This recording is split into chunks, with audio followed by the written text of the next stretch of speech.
નમસ્કાર વિદ્યાર્થી મિત્રો, હું શૈલેષ દલસાણીનું હાર્દિક સ્વાગત કરું છું. આપણે લાસ્ટ લેક્ચરમાં છે જે પ્રશ્નો છે સમજ્યા, એના પછીના પેરેગ્રાફ છે આપણે આ લેક્ચરમાં છે એ સમજવાના છીએ. બરાબર, કે જે તમારી પરીક્ષામાં પૂછાય છે. પેરેગ્રાફ આપેલો હોય, નીચે પ્રશ્નો હોય છે. બરાબર, તો સ્ટાર્ટ કરીએ છીએ. પાંચમો પેરેગ્રાફ આપણે પહોંચેલા છે. પ્રિન્ટ આઉટ પહેલો પ્રશ્ન છે, when should the print option be exercise, કે ક્યારે પ્રિન્ટ ઓપ્શન આપવું જોઈએ, એટલે કે મીન્સ કે પ્રિન્ટ ક્યારે કાઢવી જોઈએ. તો કે the print option should be exercise, કે પ્રિન્ટ ઓપ્શન ત્યારે આપવું જોઈએ ઓનલી વેન, કે જ્યારે ઇટ્સ એબ્સોલ્યુટલી ઇન્વેટેબલ, કે જ્યારે ખરેખર જરૂરિયાત હોય. એબ્સોલ્યુટલી ઇન્વેટેબલ મીનિંગ શું થાય? ખરેખર જરૂરિયાત હોય.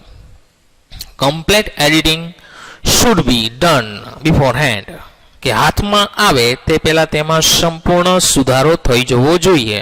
And then only the print option should be exercise, અને પછી જ છે પ્રિન્ટ ઓપ્શન આપવું જોઈએ. એના પછીનો બીજો પ્રશ્ન છે, how would making less use of print out help, કે આપણે કેવી રીતે પ્રિન્ટ આઉટ ઓછી કરી શકીએ. તો કે making less of print out and, કે ઓછી પ્રિન્ટ આઉટ કરી and reading directly on PC monitor or laptop, કે તેને સીધા જ છે મોનિટર પીસી અથવા લેપટોપમાં વાંચી શકીએ. Would hugely cut down paper consumption, જેથી જે પેપરના ઉપયોગમાં ઘટાડો મોટા પ્રમાણમાં ઘટાડો થશે. એન્ડ સેવ ન્યુમરસ ટ્રીઝ, અને અસંખ્ય વૃક્ષો બચે છે. એટલે મીન્સ કે ડાયરેક્ટલી તમે કોમ્પ્યુટરમાં છે વાંચો, બરાબર, તો એનાથી ઘણો બધો ફાયદો થશે. પ્રિન્ટ આઉટ ન નીકળે, એટલે કાગળનો બચાવ થાય.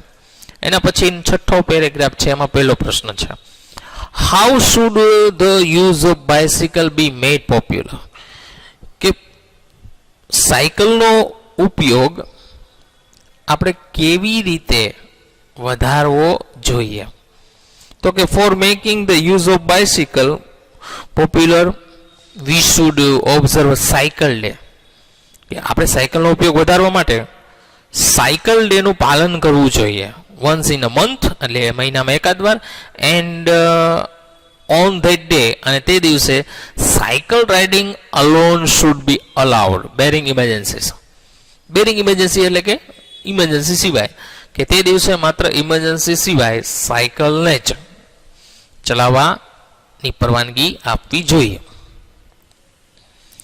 Vote are the suggestion made by the writers for the use of bicycle, કે સાયકલના ઉપયોગ માટે લેખકનું શું સૂચન છે. તો કે people should go for the daily course on cycle, કે લોકો છે તેના રોજિંદા ડેલી કોર્સ એટલે શું થાય? રોજિંદા કાર્યો માટે સાયકલમાં જવું જોઈએ. ઇન રિક્રિએશનલ સ્ટ્રીપ, કે પુનર્નિર્માણ માટે people can opt bicycle instead of car or motor bike, કે લોકો છે કાર અથવા બાઇકની જગ્યાએ સાયકલનો પસંદ કરી શકે છે. Find out the word extract, that means done for pleasure or relaxation,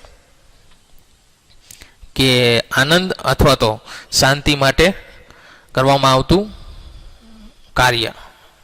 તો એના માટેનો કયો શબ્દ? ધ વર્ડ ઇઝ રિક્રિએશનલ, એટલે કે પુનઃસર્જન. રિક્રિએશનલ કરવું એટલે શું થાય? પુનઃસર્જન કરવું. આ એના માટેનો સિનોનિમ્સ વર્ડ્સ છે.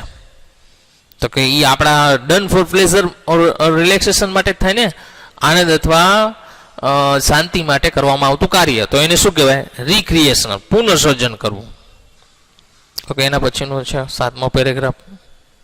પહેલો પ્રશ્ન છે, આ પૂછાઈ ગયેલો છે સાયન્સમાં, માર્ચ 2018માં. What are the two issue discussed here, અહીંયા કઈ બે બાબતોનું ડિસ્કસ કરવું એટલે ચર્ચા કરવામાં આવી છે.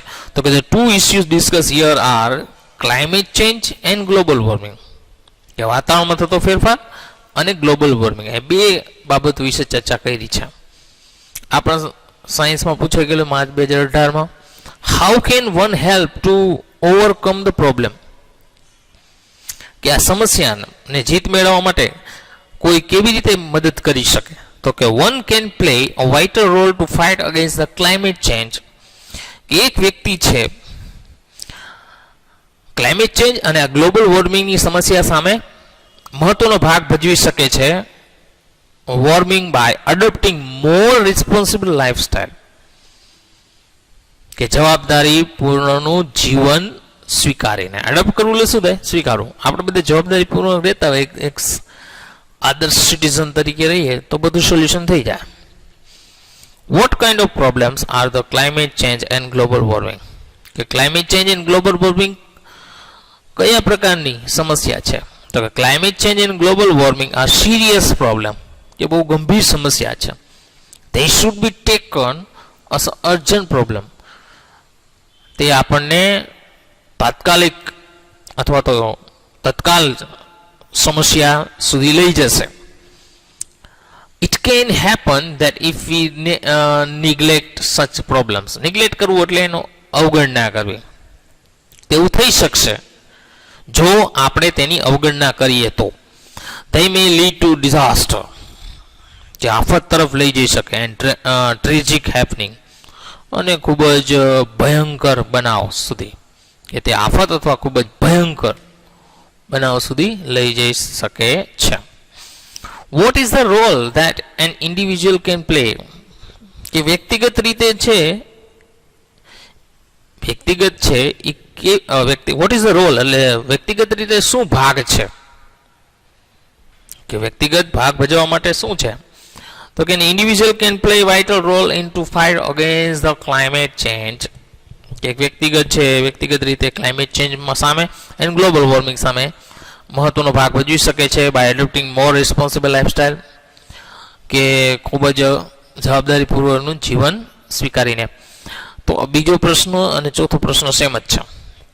What do you understand by carbon footprint, તમે કાર્બન ફૂટપ્રિન્ટ શું સમજો છો, તો કે the carbon footprint is a total set of green house gases, કે કાર્બન ફૂટપ્રિન્ટ છે એ ગ્રીન હાઉસ ગેસીસની સ્થાપના કરે છે.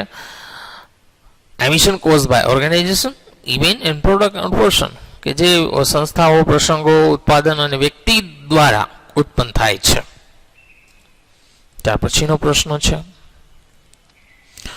On what is our economy depend, આપણું અર્થતંત્ર શેના ઉપર આધારિત છે, તો કે on economic is depend on fossils, એટલે કે અવશેષો. ફોસિલ્સનો આમ તો મિનિંગ શું થાય? અવશેષો, કે આપણું અર્થતંત્ર છે અવશેષો ઉપર આધારિત છે.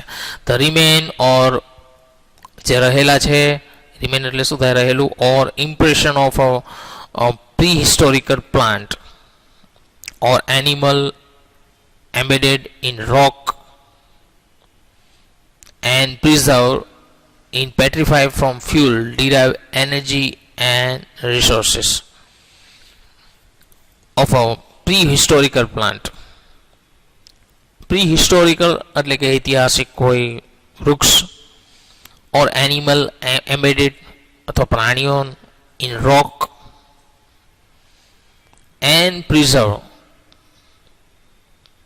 એટલે કે પથ્થરોમાં સંભળાયેલા અથવા એમાં સકળાયેલા પ્રાણીઓ, પ્રિઝર્વ ઇન પેટ્રીફાઈ ફ્રોમ ફ્યુલ્સ, અને તેનાથી બળતણ બને છે, એન્ડ ડિરાઇવ એનર્જી, જેનાથી ઉર્જા, એન્ડ રિસોર્સિસ એટલે કે સ્ત્રોત છે.